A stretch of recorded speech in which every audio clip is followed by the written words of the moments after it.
Hey guys, my name is Jess McDonald and this is our Top 5 show where I give you my 5 favorite stories of the gaming week so you can boast to all your friends about how caught up you are on the gaming happenings.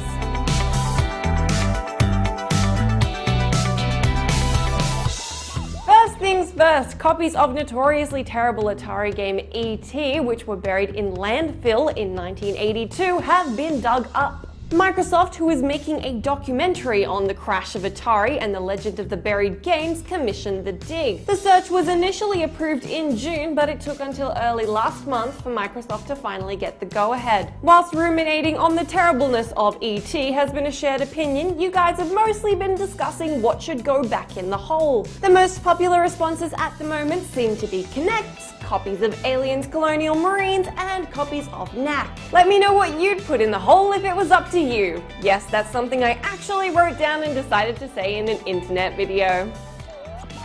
Some of you guys were a little bit upset that H1Z1, Sony's upcoming zombie MMO, wasn't included in Top 5 a couple of weeks ago, so here it is for you now. A new trailer has been released which looks like DayZ, but with less being shot at and demeaned by other players. It's mostly plagues of zombies running at the screen before the words "Will you survive?" are thrown up, and then it has one of those creepy post-title screen frights which never fail to catch me off guard. According to the dev, the free-to-play game is coming to Steam early access sometime over the next few weeks.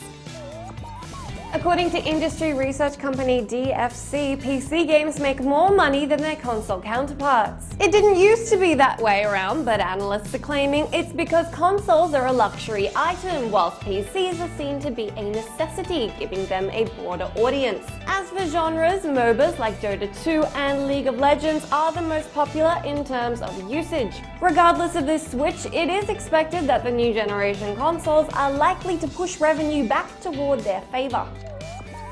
Sony has told investors that they expect to post what is amounting to a fairly significant loss this financial year. Even though the PS4 has been going strong, the very unimpressive sales of its Vio laptops have impacted pretty heavily on the company, who are bracing for the equivalent of a $1.3 billion loss. Aside from that, Sony's disc manufacturing business has lost them a bunch of money since consumers are far less interested in physical media than they once were.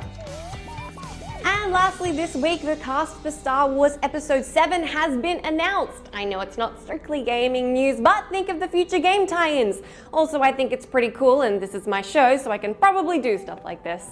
Han, Leia, Luke, C-3PO, Chewbacca, and R2-D2 are all returning and will be played by their original actors. As for the newbies, there are relative unknowns like John Boyega and Daisy Ridley, as well as household names like Andy Serkis, who played Gollum, and Max von Sydow of The Exorcist. Let me know what you cared about this week and if your verdict for the Star Wars cast is yay or nay. If you prefer, you can head over to my Twitter and chat to me directly, where I'm at Jess McDonald. This week on site, Seven can get a fright or two in Skyrim mods. We answer all your Watch Dogs related questions, and Reality Check covers off on whether we could colonize other planets. That's it from us this week. Thanks for sticking with us as always, and be sure to at least consider having a Star Wars marathon on Sunday. I'll see you again on Monday.